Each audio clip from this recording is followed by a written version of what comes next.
UK government has been slammed by local politicians and community leaders, with many claiming the people of Wales have been betrayed again. Brian from West Cross in Swansea has got in touch with us, and Dawn Lyle is a business owner and entrepreneur from Swansea, and they're both on the line. Morning to you both. Good morning, Dot.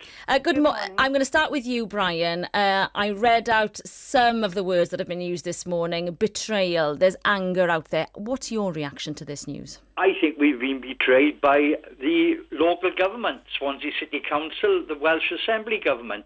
The right decision has been made. The local politicians have been blindly led by the developer of this without going into fully all what is involved with this, with the barrage development. Brian, why are you against? Why are you so ecstatic that it's not going ahead? Because A, the environmental impact to the local animal life. B, we've got then the flooding which could occur from it. We've got the pollution, which is going to be a fallout. You've got Britain Ferry, Neath and Mumbles could be flooded out with the backflow coming off the wall. And of course, the biggest point of all, it's being built on a bog. And as everybody knows, you build something on a bog, it sinks. And it is not money well worth. OK, Brian, let me bring in Dawn here. Dawn, I'd love you to react to what Brian's been saying. He's ecstatic it's not going ahead. Well, that is sad to hear, and certainly not representative of the views of most people and most businesses in Swansea. And in fact, it's been an overwhelming level of support for this project, and a huge amount of work has been done to assess the environmental impact and everything else. If we're concerned about environmental impact, then this is exactly the sort of project that we need to support.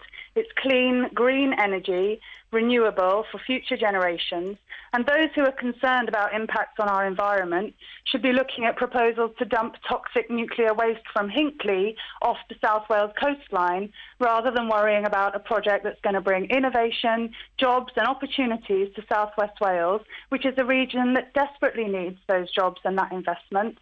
So I have to say Brian's views are not at all representative of business people and individuals across this region who are massively disappointed and absolutely do feel betrayed by the government in Westminster. Dawn, I want to ask, I don't know if you heard First Minister Carwyn Jones on Good Morning Wales this morning. What do you make of the Welsh Government's involvement in all of this? I think that the Welsh Government have actually done all they can to see this project move forward, and we had the Welsh Government offering 200 million of funding to go towards the build of the lagoon only a couple of weeks ago. I think it's absolutely wrong to suggest that the Welsh Government or our local Labour Council in Swansea could have done anything differently. There's been such a high level of support for this project, and all our local politicians have been absolutely behind the project from the beginning.